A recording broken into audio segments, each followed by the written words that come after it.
बिस्मिल्लाहिर्रहमानिर्रहीम। अस्सलाम वालेकुम बच्चों, कैसे हैं आप? उम्मीद है ठीक होंगे। तो आज आपका नेक्स्ट टॉपिक रिड्यूस सिलेबस के मुताबिक हम शुरू करेंगे। उस टॉपिक का नाम यहाँ पर मैंने मेंशन किया हुआ है, बोहर्स थ्योरी। इससे पहले बोहर्स थ्योरी से पहले जो आपके चंद टॉपिक हैं वो ऑलमोस्ट ख़त्म कर दिए गए हैं, जिसमें Rutherford atomic model, X rays and atomic number, ये दो जो टॉपिक थे आपके, ये रिड्यूस सिलेबस में आपके नहीं हैं। तो हम इसी से बोहर्स थ्योरी से स्टार्ट करते हैं। बोहर्स थ्योरी क्या है, इसके अंदर हमें कौन कौन से इंपॉर्टेंट फैक्ट और फिगर्स मिलेंगे और बोहर्स थ्योरी के आम तौर पर एप्लीकेशंस क्या हैं, हमें एटॉमिक स्ट्रक्चर के बारे में कौन कौन सी इंफॉर्मेशन मिलती है। तो हम शुरुआत करते हैं अपने इसी बोहर्स एटॉमिक थ्योरी से, बोहर्स एटॉमिक मॉडल से हम जब स्टार्ट करेंगे तो इसमें आपको मैं थोड़ा सा एक्सप्लेन करता जाऊं कि इसमें बोहर्स थ्योरी में अहम पॉइंट्स कौन कौन से हैं, अहम बातें कौन कौन सी हैं, फैक्ट फिगर्स कौन कौन से हैं, इनको हम यहाँ पर देखेंगे। ठीक है, तो first of all we have to start from Bohr's atomic model. अभी आप इसको कह सकते हैं, इसको आप बोहर्स एटॉमिक थ्योरी भी कह सकते हैं, ठीक है, या बोहर्स मॉडल आप कह सकते हैं। ये 1913 में ये मॉडल फर्स्ट टाइम आया था, एक्सप्लेनेशन आई थी बोहर्स एटॉमिक मॉडल। आप इसको अक्सर हम बुक्स में पढ़ते हैं, बोहर्स थ्योरी। ये कोई एक छोटा सा टॉपिक नहीं है, बल्कि इसमें बहुत सारे और मज़ीद छोटे छोटे से टॉपिक्स आएंगे, बहुत सारे इसके पार्ट्स होंगे जिनको आप स्टडी करेंगे बोहर्स एटॉमिक थ्योरी के बारे में, एटॉमिक मॉडल के बारे में। तो हम यहीं से अपनी डिस्कशन का आगाज़ करते हैं। नील बोहर डैनिश साइंटिस्ट था और इसने जो अपनी थ्योरी पेश की थी, याद रखिएगा कि बोहर्स एटॉमिक मॉडल पहली चीज़ ये, या बोहर्स एटॉमिक थ्योरी, जो एटॉमिक स्ट्रक्चर का इसने नज़रिया पेश किया था, वो एक्चुअली मॉडिफिकेशन थी। ये इम्प्रूव्ड फॉर्म थी किसकी? इससे पहले वाला जो रदरफोर्ड का एटॉमिक मॉडल, रदरफोर्ड की थ्योरी आई थी एटम के बारे में, उसी में थोड़ी बोहर्स ने चेंजेस करके, उस गलतियों को ठीक करके अपनी थ्योरी पेश की थी। तो Bohr's atomic theory, Bohr's atomic model is a modified, यानी थोड़ा सा चेंज करके मॉडिफाइड फॉर्म, ये फॉर्म बनाई गई है ऑफ रदरफोर्ड एटॉमिक मॉडल। ये याद रखिएगा, ये रदरफोर्ड का जो एटॉमिक मॉडल है उसी की मॉडिफाइड फॉर्म है रदरफोर्ड का एटॉमिक मॉडल। ये ऑलमोस्ट आपको पता है। इसमें कुछ चीज़ें मैं आपको यहाँ पे बता देता हूँ कि रदरफोर्ड एटॉमिक मॉडल क्या था। रदरफोर्ड एटॉमिक मॉडल का यहाँ जिक्र करना थोड़ा सा इसलिए ज़रूरी है ताकि आपको समझ में आए कि बोहर ने क्या किया और रदरफोर्ड ने क्या किया था। रदरफोर्ड ने अपने एटॉमिक मॉडल में उसने न्यूक्लियस डिस्कवर किया था। रदरफोर्ड का कहना है कि एटम के अंदर बिल्कुल सेंटर में एक पार्टिकल है जो साइज में तो बहुत छोटा है, लेकिन क्या है, पॉजिटिव चार्ज है। ऐसे समझें पूरे एटम का इतना स्ट्रक्चर है तो न्यूक्लियस की जगह कितनी होगी, इस डॉट के बराबर, पर हम इसको फिर मेंशन करने के लिए यूं कर देते हैं पॉजिटिव। तो ये मेन पॉइंट जो था रदरफोर्ड की थ्योरी का, वो था न्यूक्लियस की डिस्कवरी। इससे पहले न्यूक्लियस के बारे में कोई कंसेप्ट नहीं था, तो इसने न्यूक्लियस का कंसेप्ट दिया। इसने कहा न्यूक्लियस है और ये पार्टिकल पर मुश्तमिल है, जो पार्टिकल क्या हैं, पॉजिटिव चार्ज हैं। तो इसने पॉजिटिव चार्ज न्यूक्लियस कहा था। फिर इसने कहा कि इस न्यूक्लियस के गिर्द क्या है, अब थोड़ा सा इसको गौर से देखिएगा। ये जो मैं लकीरें बना रहा हूँ ये असल में क्या है। उसने कहा न्यूक्लियस के गिर्द कहीं भी, ये गोल दायरा कहीं भी हो सकता है, कोई यहाँ डिस्टेंस फिक्स नहीं है, यानी ये कई दायरे हैं और इन गोल दायरों में इलेक्ट्रॉन्स जो हैं वो क्या करते हैं, इलेक्ट्रॉन्स जो हैं वो रिवॉल्व करते हैं। इलेक्ट्रॉन्स क्या करते हैं, मूव करते हैं। ये ठीक इलेक्ट्रॉन ऐसे ही न्यूक्लियस के गिर्द घूमते हैं जैसे हमारे सूरज के गिर्द जमीन या दूसरे सैयारे सर्कुलेट करते हैं। पर यहां तो डिस्टेंस सूरज से फिक्स है ना, यहां उसने कहा ये सर्कुलर पाथ हैं, इमेजिनरी हैं, तस्वुराती हैं, और इनमें ठीक गोल दायरे में कहीं भी कोई भी इलेक्ट्रॉन गर्दिश कर सकता है, कोई भी स्पेस है। इसलिए रदरफोर्ड ने इलेक्ट्रॉन्स के लिए वर्ड इस्तेमाल किया रेवोल्यूशनरी पार्टिकल्स। रेवोल्यूशनरी पार्टिकल का मतलब है गोल दायरे में घूमने वाले जर्रात। और रदरफोर्ड ने यह कहा कि न्यूक्लियस के गिर्द, किसके गिर्द, न्यूक्लियस के गिर्द ये इलेक्ट्रॉन कहीं भी किसी भी जगह पर ये गोल दायरे में घूमते रहेंगे, और जब तक ये घूमते रहेंगे ये क्या करेंगे, न सिर्फ रिवॉल्व करेंगे, गोल दायरे में घूमते रहेंगे, बल्कि इसी दौरान, घूमने के दौरान, रिवॉल्व करने के दौरान ये क्या करेंगे, ये लाइट भी इमिट करते रहेंगे। अब नोट कीजिएगा दो बातें जो रदरफोर्ड के एटॉमिक मॉडल में थी जो कि आमतौर पर गलत साबित हुई। वो कौन सी थी भाई, देखें रदरफोर्ड ने कहा पॉजिटिवली चार्ज न्यूक्लियस है, मानते हैं, आज भी थ्योरी कहती है वाकई पॉजिटिव चार्ज न्यूक्लियस है अपनी जगह, और उसके अंदर प्रोटॉन और न्यूट्रॉन होते हैं, प्रोटॉनों पर पॉजिटिव चार्ज है, न्यूट्रॉन पर कुछ भी नहीं, तो न्यूक्लियस मतलब पॉजिटिव कहलाएगा, न्यूट्रॉन तो न्यूट्रल है। फिर उसने कहा कि ये साइज में छोटा होता है, बिल्कुल है, सबसे छोटा है, पूरे एक पेज का अगर एटम है ना, पेज के साइज का, आपके रजिस्टर के पेज के साइज का, तो न्यूक्लियस एक डॉट के बराबर होगा, उसमें कितना होगा, डॉट के बराबर। उसके बाद ये बात भी उसकी सही थी कि इस न्यूक्लियस के गिर्द नेगेटिव पार्टिकल रिवॉल्व करते हैं, गोल दायरे में घूमते हैं, रेवोल्यूशनरी पार्टिकल्स हैं जिनको उसने उस वक्त, मतलब आज हम उनको इलेक्ट्रॉन कहते हैं, उसने रेवोल्यूशनरी पार्टिकल्स इलेक्ट्रॉन टर्म भी यूज कहते हैं कि किया था। तो ये इलेक्ट्रॉन्स रदरफोर्ड के नज़दीक न्यूक्लियस के गिर्द कहीं भी, किसी भी मुकर्रर, कोई फिक्स डिस्टेंस नहीं है, कहीं भी ये न्यूक्लियस के गिर्द क्या करेंगे, रिवॉल्व करेंगे। क्या करेंगे, रिवॉल्व।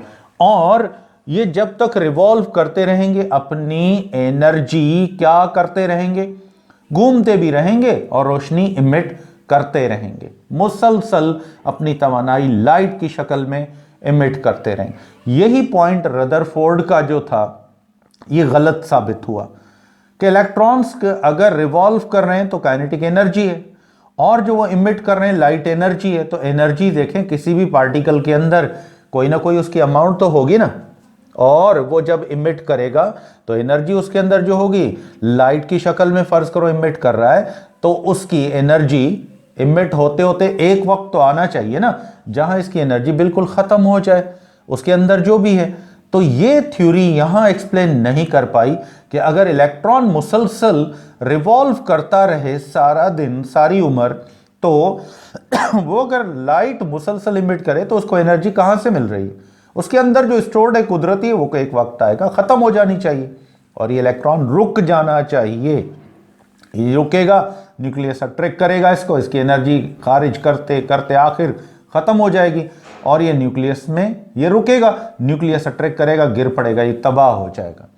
इसी पॉइंट को अब नोट कीजिएगा, इसी पॉइंट को प्रूफ करने के लिए बोहर की थ्योरी आई थी, और इसी पॉइंट से बोहर की थ्योरी का स्टार्ट होता है, बोहर की थ्योरी का आगाज होता है। और बहुत सारी बातें हैं उसको एक्सप्लेन करना है, थ्योरेटिकली भी एक्सप्लेन करेगा और मैथमेटिकली भी उनको प्रूव किया। तो हम फर्स्ट ऑफ ऑल बोहर की थ्योरी से शुरू करते हैं।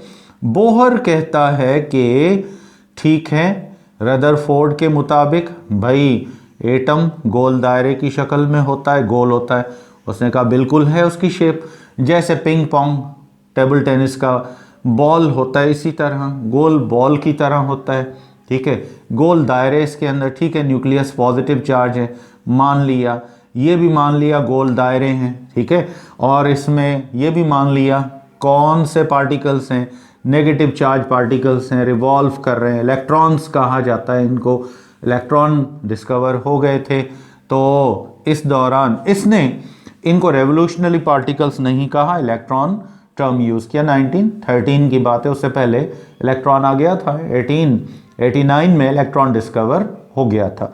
तो इन बातों को अगर देखा जाए तो इलेक्ट्रॉन्स को रेवोल्यूशनरी इसलिए कहा गया कि वो गोल दायरे में गर्दिश करते, वरना टर्म इलेक्ट्रॉन था। अब आते हैं बोहर क्या कहता है।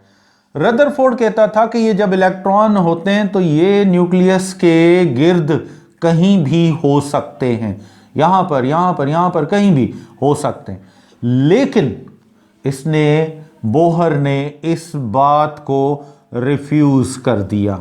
क्या कर दिया? रिफ्यूज कर दिया। बोहर ने कहा ऐसे नहीं है, ठीक है, गोल दायरे हैं उनमें इलेक्ट्रॉन है, लेकिन ये न्यूक्लियस के और इलेक्ट्रॉन्स के दरमियान क्या है, ये जो शेल्स होंगे ये एक जगह फिक्स होंगे।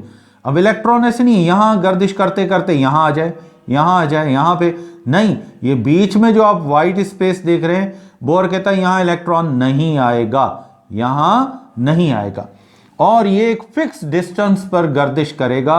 वही फिक्स डिस्टेंस एक इमेजिनरी पाथ होगा। इस फिक्स डिस्टेंस वाले पाथ को, सर्कुलर पाथ को, उसने उस वक्त जो नाम दिया, पहला नाम ऑर्बिट, ठीक है, क्योंकि गोल था ऑर्बिट, बाद में एनर्जी लेवल ये कहलाया। क्या कहलाया? एनर्जी लेवल्स कहलाया। और ये एनर्जी लेवल्स याद रखें रदरफोर्ड के नजदीक क्या थे? कहीं भी हो सकते थे, कहीं भी हो सकते थे, लेकिन बोहर ने कहा इस तरह नहीं है, ये फिक्स्ड हैं, इनका न्यूक्लियस से हर मतलब गोल दायरे का एक फिक्स डिस्टेंस है, और बीच में इनको इसने एनर्जी लेवल्स का नाम दिया या ऑर्बिट्स का नाम दिया। अब जो दरमियान में यानी न्यूक्लियस और एक शेल के दरमियान या किन भी दो शेल के दरमियान जो स्पेस खाली पड़ा है, ये खाली होगा, यहां इलेक्ट्रॉन नहीं आएगा। जहां इलेक्ट्रॉन नहीं आएगा उस स्पेस को, इस स्पेस को आप क्या कहेंगे? इस स्पेस को आप कहेंगे नोड या नोडल प्लेन। तो यहां इलेक्ट्रॉन नहीं हो सकता, ठीक है, यानी बोहर ने पहली बात ये कर दी, फिक्स गोल दायरे हैं जिनमें इलेक्ट्रॉन ने रिवॉल्व करना है, न्यूक्लियस के गिर्द फिक्स डिस्टेंस पे रहना है, उससे ना आगे होना है ना पीछे होना है, ये फिक्स और मतलब डिस्टेंस पर सर्कुलर पाथ क्या कहलाए? ऑर्बिट्स कहलाए। और इनको उस वक्त उसने नाम दिया K L M N O and so on, या फिर नंबरिंग यूज की, n is equal to 1, n is equal to 2, n is equal to 3। यहां n जो है ये याद रखिएगा, ये क्या है? ऑर्बिट नंबर है। क्या है? Orbit number. Orbit number 1, orbit number 2, orbit number 3। आ रहा है समझ में? अब ये चीज बोहर ने क्लियर कर दी, रदरफोर्ड ने ये क्लियर नहीं की थी। उसने कहा अब आते हैं दूसरे पॉइंट की तरफ, यानी बोहर के नजदीक एनर्जी लेवल मरकज के गिर्द एक फिक्स डिस्टेंस पर होगा, रदरफोर्ड के नजदीक न्यूक्लियस से जो ये शेल होगा ये कहीं भी हो सकता है, ये फिक्स नहीं है, ये कहीं भी डिस्टेंस पर, कहीं भी यहां पर हो सकता है। इसने कहा ऐसे नहीं है। पहली चीज आ गई। अब आते हैं दूसरे पॉइंट की तरफ। दूसरा पॉइंट जो था रदरफोर्ड का, वो कौन सा था? रदरफोर्ड ने ये कहा कि इलेक्ट्रॉन कितने भी हों, कहीं पर भी हों, न्यूक्लियस के गिर्द गर्दिश करते रहेंगे, और लाइट गर्दिश के दौरान क्या करेंगे? इमिट करते रहेंगे। लाइट इमिट करना ये रदरफोर्ड ने कहा इलेक्ट्रॉन की नेचर में शामिल है, वो गर्दिश करता रहेगा और लाइट इमिट करता रहेगा। ये बात थी, ये अहम पॉइंट था। अब इसको जब स्टडी किया गया तो बोहर ने कहा कि इस तरह नहीं है। बोहर ने कहा कि इलेक्ट्रॉन जब न्यूक्लियस से एक फिक्स डिस्टेंस पर गर्दिश कर रहा होता है या गर्दिश कर रहे होते हैं, ये जो आपने पढ़ा है ना, आजकल हम इनको कहते हैं शेल्स, ऑर्बिट्स, ठीक है, ऑर्बिट्स बोहर ने इस्तेमाल किया था, हम तो इसको एनर्जी लेवल्स भी कहते हैं, हम इनको शेल्स भी कहते हैं। तो बोहर क्या कहता है? बोहर कहता है इलेक्ट्रॉन, ये शुरुआत है, बोहर ने कहा इलेक्ट्रॉन है, ये शेल में गर्दिश कर रहा है। क्या कर रहा है? गर्दिश कर रहा है। और जब तक ये शेल में गर्दिश कर रहा है, ये अपनी तवानाई, अपनी एनर्जी ना तो इमिट करेगा ना एब्सॉर्ब करेगा। यहां ये कभी भी गर्दिश के दौरान एनर्जी इमिट नहीं करेगा। उसने कहा अगर करेगा तो करता जाएगा, एक वक्त आएगा इसकी एनर्जी खत्म हो जाएगी, रुकेगा, न्यूक्लियस में गिर जाएगा। इसलिए इलेक्ट्रॉन जब तक एटम के अंदर है, उसके शेल के अंदर है, 1 है, 2 है, 3 है, ये जब तक गर्दिश करते रहेंगे तो याद रखें ये एनर्जी इमिट नहीं करेंगे। और यहां इलेक्ट्रॉन अपनी कौन सी, क्यों इमिट नहीं करेंगे? क्योंकि इलेक्ट्रॉन जब तक शेल के अंदर है, न्यूक्लियस की उसके ऊपर अट्रैक्शन है। अब समझ लें इलेक्ट्रॉन क्या है? स्टेबल पोजीशन में। किसमें है? स्टेबल पोजीशन में। इसलिए इन ऑर्बिट्स को आमतौर पर उस वक्त बोहर ने अपनी थ्योरी में ऑर्बिट टर्म इस्तेमाल किया था, लेकिन उसके लिए एक पर्टिकुलर वर्ड उसने यूज किया, that was called stationery state. क्या नाम यूज किया? Stationery state. या फिर दूसरा वर्ड था ग्राउंड स्टेट। कौन सा वर्ड था? Ground state. याद रखिएगा। अब ये दो बातें मैं आपको जो बता रहा हूं, बोहर ने क्या कहा? इलेक्ट्रॉन किस में है? ऑर्बिट में है। क्या कर रहा है? गर्दिश कर रहा है। तो क्या वो गर्दिश के दौरान, घूमने के दौरान, क्या वो अपनी एनर्जी इमिट करेगा? हरगिज़ नहीं। ये गर्दिश सिर्फ करता रहेगा, एनर्जी इमिट या एब्सॉर्ब यहां नहीं कर रहा। और इसी वजह से, वजह क्या है? ये स्टेबल में है, ठीक है, उसकी एनर्जी फिक्स है, उसकी एनर्जी स्टेबल है, उसके ऊपर मरकज की अट्रैक्शन फिक्स है, वो इसको स्टेबल रखा हुआ है, न बाहर जाने दे रहा है, न अंदर आने दे रहा है, एक जगह फिक्स गर्दिश कर रहा है। और दौरान गर्दिश, ड्यूरिंग रेवोल्यूशन, ये अपनी एनर्जी लाइट की शक्ल में इमिट नहीं करेगा, इसलिए स्टेबल होगा। इसलिए इन ऑर्बिट्स को बोहर ने क्या कहा? स्टेशनरी स्टेट या ग्राउंड स्टेट। स्टेशनरी स्टेट का मतलब है ऑर्बिट, ये शेल जिसके अंदर इलेक्ट्रॉन गर्दिश कर रहा है। ग्राउंड स्टेट का मतलब है अब ये अपनी किसमें? महफूज हालत में है, इसकी एनर्जी कांस्टेंट है। याद रखें, जहां इलेक्ट्रॉन की एनर्जी कांस्टेंट हो, वो स्पेस या वो इलेक्ट्रॉन की स्टेट क्या कहलाएगी? Stationary state, ground state. अब आपसे पूछा जा सकता है इलेक्ट्रॉन कब अपनी एनर्जी कांस्टेंट रखता है, ना इमिट करता है, ना एब्जॉर्ब करता है? कौन सी स्टेट कहलाती है उसकी? वो आप कहेंगे स्टेशनरी स्टेट में जब हो, या ग्राउंड स्टेट, यानी जब वो शेल में है, अपने ही एटम के गर्दिश कर रहा है, तो याद रखें वो अपनी तवानाई ना इमिट करेगा और ना ही एब्जॉर्ब करेगा। अब ये पहली स्टेट हो गई, आपको लिखवाएंगे, अभी इसको हम डिस्कस करते हैं, ठीक है। और दूसरी चीज बोहर ने क्या बताई कि इलेक्ट्रॉन न्यूक्लियस से एक डिस्टेंस पर होगा, फिक्स पर होगा, ये आगे पीछे नहीं होंगे इलेक्ट्रॉन, एक गोल फिक्स दायरे में गर्दिश करते रहेंगे, ये दायरा आगे पीछे नहीं आएगा। और इसलिए 1 2 3, कभी आपने सुना ये कहीं भी किसी बुक में आप पढ़ें शेल के बारे में, आपको कहें शेल नंबर 1, ठीक है, या के शेल, उसके बाद आपको कहें शेल नंबर 2 या एल शेल, शेल नंबर 3 यानी एम शेल, इस तरह है ना। पर कभी आपने सुना कि इलेक्ट्रॉन शेल नंबर 1.5, ठीक है भाई, ये था 1, शेल नंबर 1 था, और ये था 2, अब इसके दरमियान आधा शेल 1.5, ये हो सकता है? It is not possible.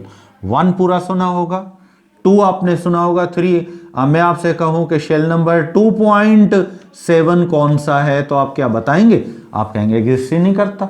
1 और 2 तो एग्जिस्ट करते हैं, इसके दरमियान जो स्पेस है इसमें तो इलेक्ट्रॉन हो ही नहीं सकता।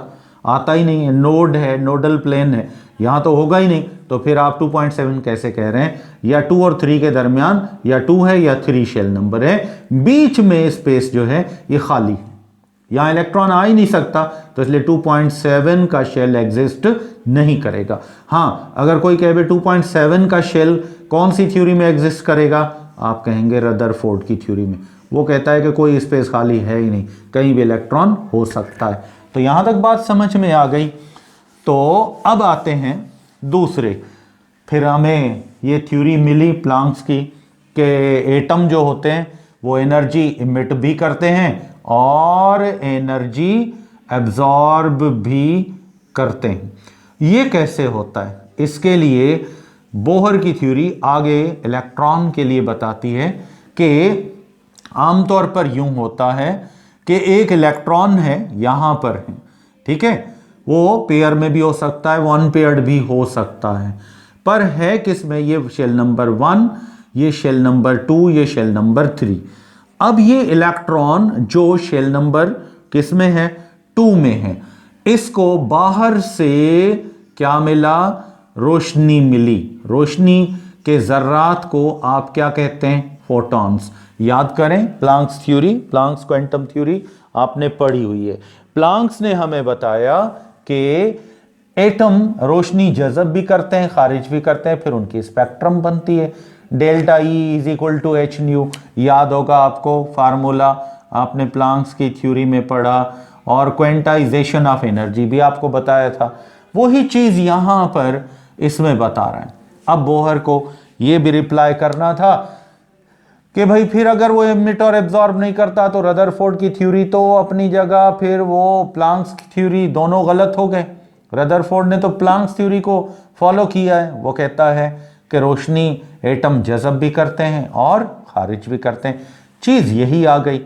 अब यहां पर बात जो आई वो कौन सी थी? वो ये थी कि लाइट के पार्टिकल्स, फोटॉन्स, ये मिलते हैं, ये इलेक्ट्रॉन एब्जॉर्ब करता है।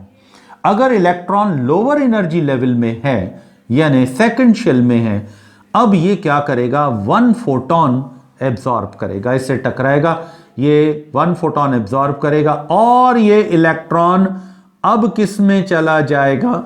अपने से हायर शेल यानी थर्ड में। कहां चला जाएगा? थर्ड शेल में चला जाएगा। यूं लिख लो इस तरह से, इलेक्ट्रॉन यहां पर आ गया थर्ड शेल में। कहां पर आ गया? थर्ड शेल में इलेक्ट्रॉन आ गया, पर कब आया? ऐसे खुद ब खुद नहीं आया, एनर्जी एब्जॉर्ब की, एब्जॉर्ब की, एनर्जी बढ़ गई, तेज रफ्तार हो गया, यहां से निकल गया, जंप कर गया किसमें? हायर लेवल में। पर अब इसके पास एक फोटॉन एक्स्ट्रा है जो इसका अपना नहीं है, बाहर से मिला है, इसका अपना है ही नहीं, ये एनर्जी इसकी अपनी है ही नहीं, आउटसाइड सोर्स की। याद रखें, ये जो आउटसाइड की एनर्जी इस इलेक्ट्रॉन को मिली है, जो मिली है इस इलेक्ट्रॉन को, ये परमानेंट इलेक्ट्रॉन में नहीं रह सकती, परमानेंट नहीं रखेगा। अब ये एक्साइटेड हुआ, तेज रफ्तार, जब इलेक्ट्रॉन तेज रफ्तार हो जाए ना, फिर यहां पर अट्रैक्शन इसकी कमजोर पड़ती है न्यूक्लियस की, और लूज होता है, आगे चला जाता है नेक्स्ट शेल में, उससे फिर नेक्स्ट में, उससे फिर नेक्स्ट में। जितना ज्यादा एनर्जी जज़ब करेगा उतना बड़े शेल में जाएगा। अब ये चला गया, लेकिन याद रखें यहां इलेक्ट्रॉन क्या है? अनस्टेबल है। क्या है? अनस्टेबल है। क्यों अनस्टेबल है? ये एनर्जी याद रखें वही रख सकता है जो इसकी नेचुरल है। जो एक्स्ट्रा एनर्जी लिए कुछ वक्त के लिए तो इसके अंदर स्टोर होगी, लेकिन उसके बाद ये एनर्जी इसमें से दोबारा, अब ये अनस्टेबल है, कुछ वक्त के लिए गर्दिश करेगा इसके अंदर, पर उस एक्स्ट्रा एनर्जी को जो उसने लिया है ये फोटॉन की शक्ल में, इस फोटॉन की शक्ल में जो इसको एनर्जी मिली है, ये जो फोटॉन इसको मिला है, इसको कहते हैं एनर्जी डिफरेंस। क्या कहते हैं इसको? Energy difference. ठीक है, इसको एनर्जी डिफरेंस मिला है। एनर्जी डिफरेंस का मतलब याद रखिएगा, ये वो एनर्जी है जो एक्स्ट्रा उसको मिली है।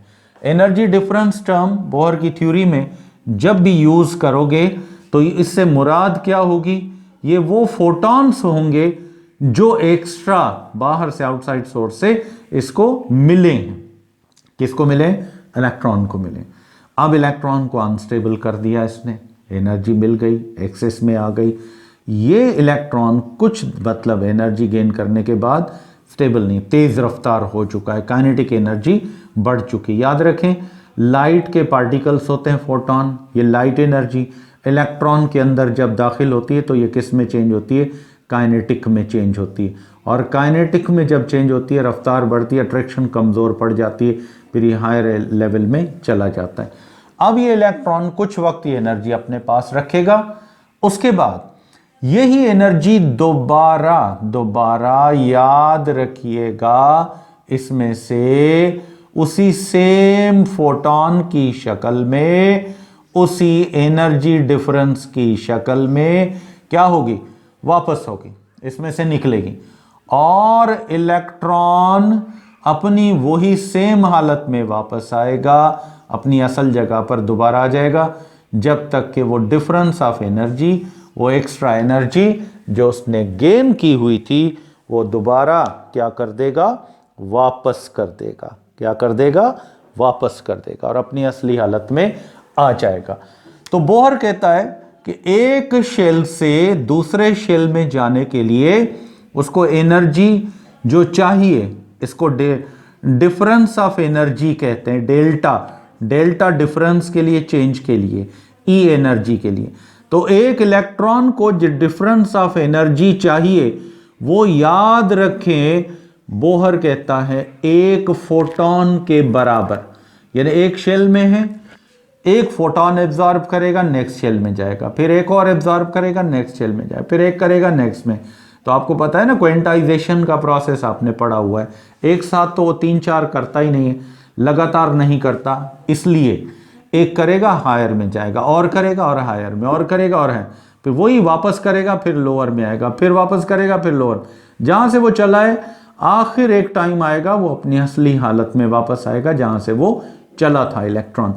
तो इस स्टेट ऑफ इलेक्ट्रॉन को कि जब वो एक शेल से दूसरे में जाता है, एनर्जी का एक फोटॉन लाइट का गेन करता है, एनर्जी बढ़ती है, रफ्तार बढ़ती है, अट्रैक्शन कम पड़ जाती है, हायर में जाता है, तो और वापस आता है वही एनर्जी इमिट कर देता है। इस इलेक्ट्रॉन की स्टेट को आप क्या कहेंगे, इसको कहते हैं एक्साइटेड स्टेट। क्या कहेंगे, एक्साइटेड स्टेट ऑफ इलेक्ट्रॉन कह सकते हो।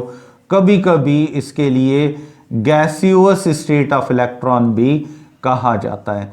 तो गैसियस स्टेट ऑफ इलेक्ट्रॉन कम इस्तेमाल करते हैं हम टर्म, हम ज़्यादातर क्या यूज़ करते हैं, एक्साइटेड स्टेट। तो यहाँ आपको ये सारी बात बताने का मकसद क्या मिला, मकसद ये मिला, हमने पॉइंट्स नोट किए कि बोहर की थ्योरी के मुताबिक और बातें भी हैं, लेकिन अकॉर्डिंग टू बोहर इलेक्ट्रॉन की 2 बुनियादी स्टेट्स हैं। ठीक है, याद रखिएगा। यानी अगर हम बोहर की थ्योरी को देखें, according to Bohr's theory, Bohr की थ्योरी के मुताबिक, according to Bohr's theory, an electron has 2 states. Electron की कितनी स्टेट्स होती हैं, इसकी 2 स्टेट्स होती हैं। ठीक है, नंबर 1 पहली स्टेट कौन सी है, जिसको आप क्या कह सकते हैं, ग्राउंड स्टेट। कौन सी स्टेट कहते हैं, ग्राउंड स्टेट और स्टेशनरी स्टेट। यानी इलेक्ट्रॉन ग्राउंड स्टेट में या स्टेशनरी स्टेट में कब होता है। स्टेशनरी स्टेट का मतलब है ऑर्बिट के अंदर, शेल के अंदर, सकूनी हालत। ठीक है, ग्राउंड स्टेट का मतलब है जहां उसकी एनर्जी कांस्टेंट रहे। स्टेशनरी स्टेट का मतलब है जब वो शेल के अंदर है। याद रखें, जहां वर्ड आ जाए स्टेशनरी स्टेट समझ जाएं शेल की बात है, ऑर्बिट की बात है। यानी ये स्टेट क्या है, according to Bohr's theory, Bohr के कंसेप्ट के मुताबिक, बोहर की थ्योरी के मुताबिक, एन इलेक्ट्रॉन, याद रखना एक इलेक्ट्रॉन जो है इनसाइड ऑफ एन ऑर्बिट, अगर वो किसी ऑर्बिट के अंदर है, ठीक है, और स्टेशनरी स्टेट। अब मैं इसलिए लिख रहा हूं ताकि आपको ये याद रहे, स्टेशनरी स्टेट यानी ऑर्बिट में, शेल में। इट्स एनर्जी, इसकी जो एनर्जी है, रिमेन्स कांस्टेंट, इसकी एनर्जी क्या होती है, कांस्टेंट होती है। याद रखना, इसकी एनर्जी कांस्टेंट होती है। इसका मतलब है इट यानी never, it never emits or absorbs energy during revolution। जब तक वो अपने शेल के अंदर गर्दिश कर रहा है, रिवॉल्व कर रहा है, तो फिर वो कभी भी अपनी एनर्जी ना इमिट करेगा ना एब्जॉर्ब। मतलब आपसे कोई पूछे कौन सी स्टेट में इलेक्ट्रॉन की एनर्जी कांस्टेंट होती है, आप कहेंगे ग्राउंड स्टेट में या स्टेशनरी। वो आपसे पूछेंगे स्टेशनरी स्टेट क्या है, आप कहेंगे जब इलेक्ट्रॉन शेल के अंदर है, ऑर्बिट के अंदर है और एटम न्यूट्रल है, और वो इलेक्ट्रॉन जब तक उसमें गर्दिश कर रहा है तब तक उसकी एनर्जी कोई चेंज नहीं आएगी। और आप प्रूव कैसे करेंगे कि उसकी एनर्जी कांस्टेंट है? हम कह सकते हैं उसकी वेलोसिटी फिक्स है, काइनेटिक एनर्जी फिक्स है, ना बढ़ रही है वेलोसिटी जब तक वो शेल में गर्दिश कर रहा है, ना कम हो रही है, जो इस चीज़ को जाहिर कर रही है कि एनर्जी यहाँ पर इलेक्ट्रॉन की कांस्टेंट है। अब आते हैं सेकंड स्टेट की तरफ। इसको कहा जाता है एक्साइटेड स्टेट। क्या कहते हैं? Excited state. ये भी है, या फिर कहीं कुछ कंडीशन, वैसे तो ये टर्म इस्तेमाल होता है, पर ये टर्म गैसियस स्टेट भी कभी कभी इलेक्ट्रॉन के लिए ये टर्म यूज कर सकते हैं, एक्साइटेड स्टेट और गैसियस स्टेट। अब ये क्या है? व्हेन, जब क्या होगा, एन इलेक्ट्रॉन, एक इलेक्ट्रॉन है, क्या करता है? एब्जॉर्ब्स, जज़ब कर लेता है, वन फोटोन, एक फोटोन एब्जॉर्ब करता है, one photon, which is equal to. अब इस फोटोन के अंदर कौन सी एनर्जी है? लाइट एनर्जी है। और ये लाइट एनर्जी कितनी होती है इसके अंदर? ये बोहर कहता है which is equal to energy difference, energy difference, ठीक है, इसको कहते हैं delta E, delta E, energy difference between two orbits, ठीक है, टू ऑर्बिट्स। कौन कौन से? यानी E1 टू E2। अब ये क्या है? देखो, जिस शेल में वो था उसका असल शेल E1, जिसमें उसने जाना है, भाई लोअर है, लोअर और उससे नेक्स्ट हायर, इनके दरमियान अब इसने फर्ज करें एक इलेक्ट्रॉन ने पहले शेल से किस में जाना है? दूसरे शेल में जाना है, तो उसको एनर्जी कितनी चाहिए, कितना फर्क चाहिए कि वो जाए इसमें। अब ये समझ लो, इसको जो एनर्जी डिफरेंस चाहिए दैट इज वन फोटोन। कितना है? वन फोटोन के बराबर है, ठीक है। इतनी एनर्जी इसको मिल जाए, एक फोटोन, हर फोटोन लाइट का पार्टिकल है, अलग अलग एनर्जी है, ये एनर्जी डिफरेंस है। अब जिसमें इलेक्ट्रॉन है ये है E1, स्टार्टिंग लेवल है, जिसमें वो जा रहा है ये E2 है। तो E1 से E2 में यानी लोअर ऑर्बिट से हायर में जाने के लिए इलेक्ट्रॉन को क्या करना है? फोटोन एब्जॉर्ब करना है, एनर्जी एब्जॉर्ब करनी है, फिर जाना है, ठीक है। अब वो चला तो जाएगा, फोटोन जज़ब कर लेगा, एक नेक्स्ट ऑर्बिट में चला जाएगा, पर क्या आप इस चीज को कह सकते हैं कि यहां इलेक्ट्रॉन परमानेंट रहेगा? हमेशा के लिए रहेगा, अब नहीं निकलेगा यहां से, नहीं। क्यों? उसकी नेचुरल एनर्जी जो थी अब उससे बढ़ चुकी है, फोटॉन ऐड हो गया ना, अब ये अनस्टेबल है।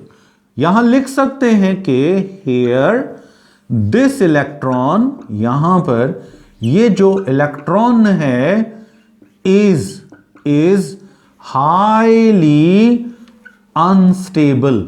याद रखें, जब इलेक्ट्रॉन ने एक फोटॉन जज़ब किया, हायर लेवल में चला गया, तो ये समझ लो ये स्टेबल नहीं है, अनस्टेबल है। देयरफॉर फिर ये क्या करेगा, इसने रखनी एनर्जी वही है जो इसकी नेचुरल है। जो एनर्जी डिफरेंस, जो एक्स्ट्रा एनर्जी फोटॉन की शक्ल में आई है, ये इसने वापस करनी है।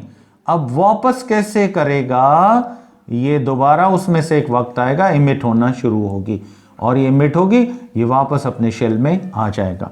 तो इसका मतलब है कि देयरफॉर, फिर इसलिए इट स्टार्ट्स, ये स्टार्ट करता है टू इमिट करना शुरू करता है दी एनर्जी डिफरेंस। अब देखो, जितने फोटॉन की एनर्जी उसने एब्जॉर्ब की थी बड़े शेल में जाते वक्त, अब यही एनर्जी डिफरेंस वो क्या कर रहा है, वापस कर रहा है, इमिट कर रहा है। एंड, और याद रखें फिर क्या करेगा, जंप्स बैक, वापस आएगा टू इट्स एक्चुअल या और इट्स ओरिजिनल या फर्स्ट शेल, जिसमें से ये गया था उसी सेम ऑर्बिट में आ जाएगा। Now this state of electron, अब याद रखें कि इस स्टेट ऑफ इलेक्ट्रॉन को, जिसमें वो एनर्जी गेन करके कहां चला गया, हायर में, फिर वो इमिट करके वापस आया। Now this state of an electron, ये जो इलेक्ट्रॉन की स्टेट है, इज कॉल्ड, इसको कहा जाता है क्या, इसको कहते हैं एक्साइटेड स्टेट। तो अब देखें आप खुद इन दो स्टेट्स में, अब ये नाम आपने याद रखने, ठीक है। कौन सा इलेक्ट्रॉन एनर्जी कौन सी स्टेट में इमिट या एब्जॉर्ब नहीं करता, ग्राउंड स्टेट, स्टेशनरी स्टेट, और स्टेबल होता है। ये भी पूछा जा सकता है इलेक्ट्रॉन स्टेबल कब होता है, जब वो ग्राउंड स्टेट में होता है, जब वो अपनी स्टेशनरी स्टेट में होता है। और कौन सी स्टेट में वो एनर्जी इमिट भी करता है, एब्जॉर्ब भी करता है, वो है इसकी एक्साइटेड स्टेट। तो याद रखें, जब वो एब्जॉर्ब करेगा तो लोअर शेल से हायर में जाएगा। याद रखें, एब्जॉर्ब करेगा तो हायर में जाएगा, जिसमें है उससे नेक्स्ट में जाएगा एक फोटॉन एब्जॉर्ब करने के बाद। और उसके बाद अगर वो हायर से लोअर में आ रहा है, याद रखें यहां उसने एनर्जी इमिट करनी है। तो इमिट कर रहा है, समझो हायर से लोअर में आएगा, और एब्जॉर्ब कर रहा है, समझो ये लोअर से हायर में जाएगा। हायर से लोअर में आया, इमिट, इमिट जब भी करे हायर से लोअर, भाई एनर्जी कम होगी ना, कम होगी तो नीचे। इनको एनर्जी लेवल क्यों कहते हो, क्योंकि यहाँ इलेक्ट्रॉन्स की एनर्जी डिफरेंट अमाउंट में होती है, तो इसलिए इनको एनर्जी लेवल्स भी शेल्स को कहा जाता है। जितना छोटा शेल, जितना लोअर एनर्जी लेवल, वहाँ समझो इलेक्ट्रॉनों की एनर्जी लोअर होगी।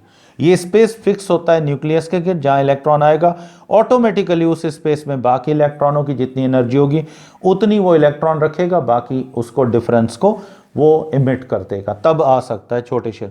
अब बड़े में जाना है, हायर एनर्जी लेवल है, यहाँ उसको ज़्यादा एनर्जी चाहिए, ज़्यादा वेलोसिटी चाहिए, ज़्यादा काइनेटिक एनर्जी चाहिए, लिहाजा ये गेन करता है। तो लोअर से हायर में जाएगा, एब्जॉर्ब करेगा, और हायर से लोअर में जंप बैक करेगा तो क्या करेगा, इमिट करेगा। ये याद रखिएगा, ये इलेक्ट्रॉन का बेसिक प्रिंसिपल है। और ये दोनों अमल कौन सी स्टेट में होते हैं इलेक्ट्रॉन की, ये सिर्फ और सिर्फ एक्साइटेड स्टेट में।